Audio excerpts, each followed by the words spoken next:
Hi, welcome to the Market Alert for Wednesday, the 8th of December 2021. So the main headline for yesterday was the melt-up.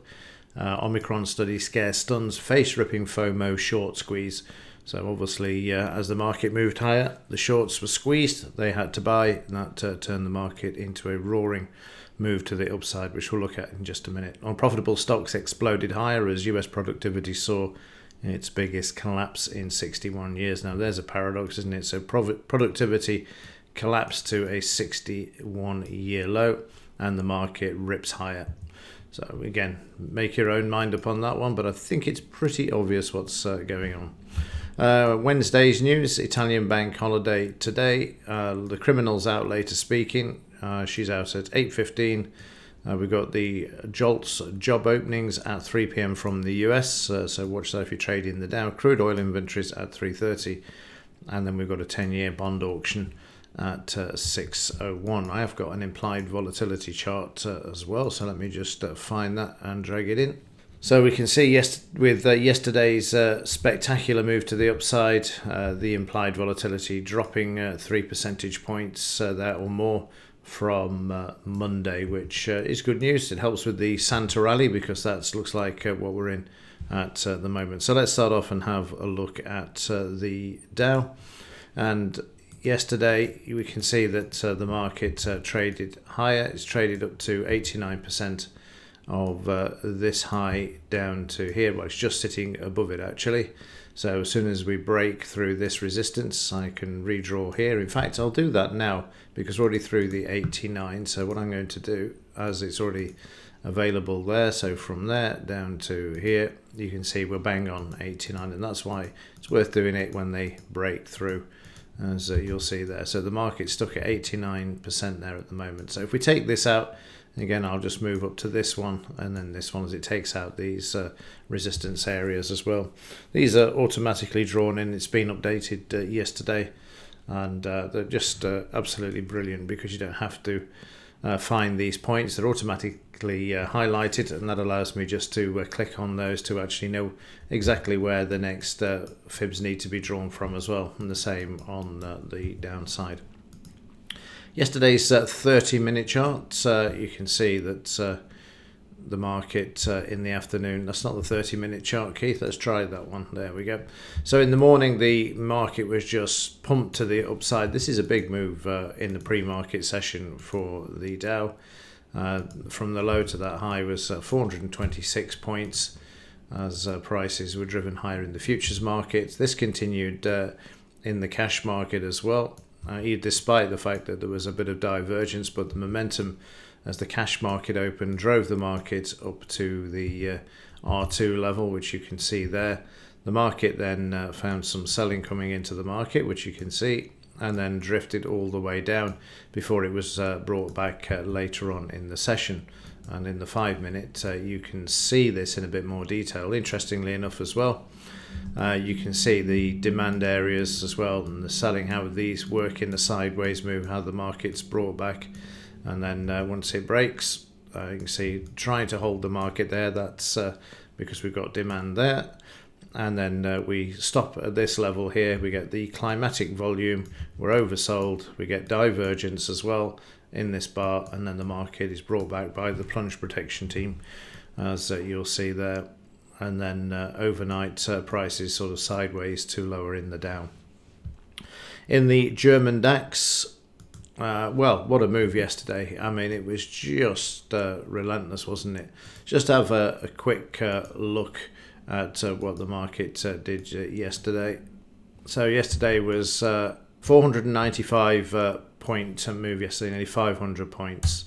And over the last few days, while the market was sideways, the average move was 344. So yesterday was way above the average. So, the fact that the market is turning down a bit overnight is no surprise because it's probably exhausted itself. But it traded all the way through the 38, the 50, and then just to the 62% retracement there, drawn from this high to the recent low there. So the market above the 20 bar moving average as well, and sitting there at the moment finding some support at this level.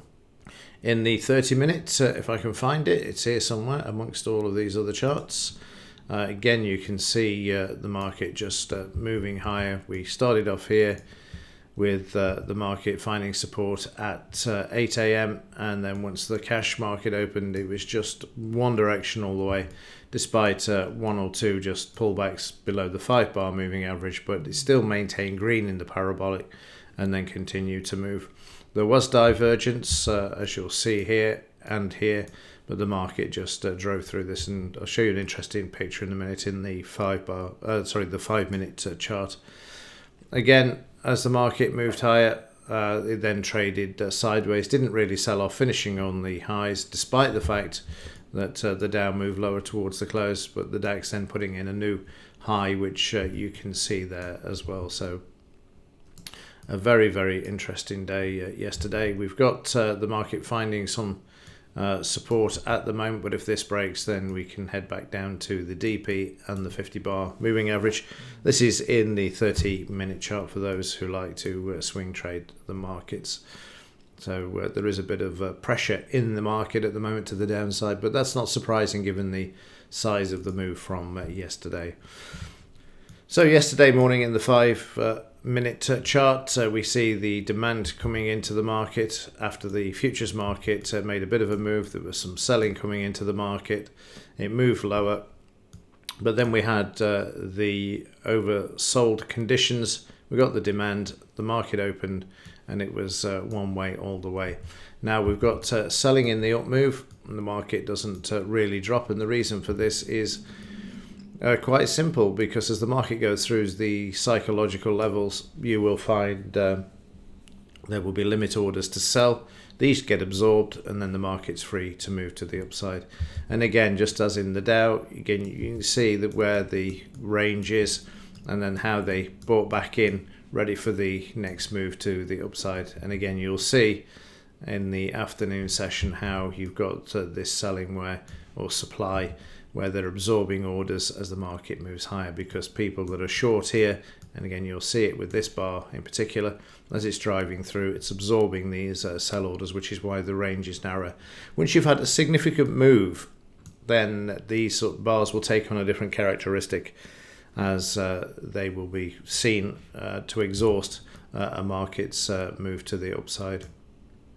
And then later on, you'll see again, as the Dow and the plunge protection team came in, the market found support back at the R3. It's unusual to see the market move so far away from the R3, but yesterday was exceptional.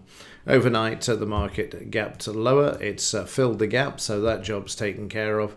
The market currently sitting at the 200 MA in the 2-minute chart, with a bit of weakness around there at the moment. Waiting for the futures market to kick in there. And did we look at, we'd looked at the 30-minute. Yeah, we did that. Okay, so have a quick look at the metals markets. Very quiet, waiting for the CPI figures to be released on Friday. Silver managing to show a bit of an update yesterday, but overnight already starting to move to the downside a bit there. Just have a look at the 30-minute. Just as I record, you can see them starting to hammer the price down to the DP level at the moment. So again, I'm not going to be surprised if the CPI figures on Friday, just have a quick look, are there we go, Friday. If they come out less than forecast, then you can expect the silver market to be hammered. So only time will tell. The dollar, meanwhile, is sideways, but yesterday quite a move to the downside in the afternoon. You can see that there, but finding support at yesterday's low at the moment, and oversold, attempting to make a return to the upside there.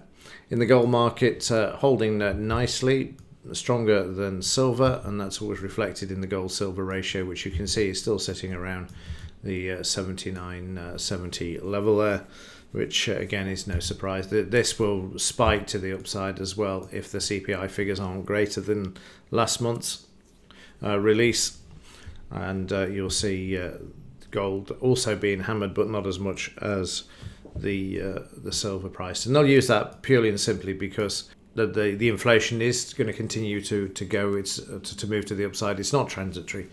But any excuse to hammer the silver price by the banks will be taken advantage of.